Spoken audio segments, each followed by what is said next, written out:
5 साल के बाद अचानक हमारे पास आए हो, लगता है कोई खास काम होगा। अरे बाबा, ऐसी बात नहीं है, बस इलेक्शन आने वाली है, मैंने सोचा थोड़ा सा शहर का चक्कर लगा लूं और आपके लिए गर्मा गर्म चिकन बिरयानी भी लेकर आया हूं। सब लोगों को बुलाओ, एक एक बिरयानी की प्लेट खिलाऊंगा।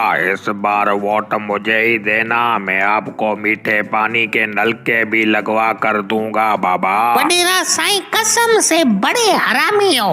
हर बार बिरयानी की प्लेट खिलाकर हमसे वोट लेकर जाते हो, फिर पूरे 4 साल जकूटा जिन की तरह तुम गायब हो जाते हो। फिर जब इलेक्शन का वक्त आता है, तुम वडेरे अपनी वीगो गाड़ियों पे निकलते हो और आवाम की खिदमत करते हो। वडेरा साईं, सालों से यही फिल्म चलती आ रही है, इस मर्तबा आपकी ये गेम नहीं चलने वाली। मैं कहता हूँ दफा हो जाओ यहाँ से, वरना मैं तुम्हें रस्सियों से बांध कर चलते हुए बिल्डोजर के नीचे फेंक दूंगा, पराठे की तरह हो जाओगे। अरे बाबा, नाराज क्यों होते हो? हम वडेरों ने सिंध को जापान बनाया है, कौन सा गलत काम किया है हमने जो तुम बक बक कर रहे हो?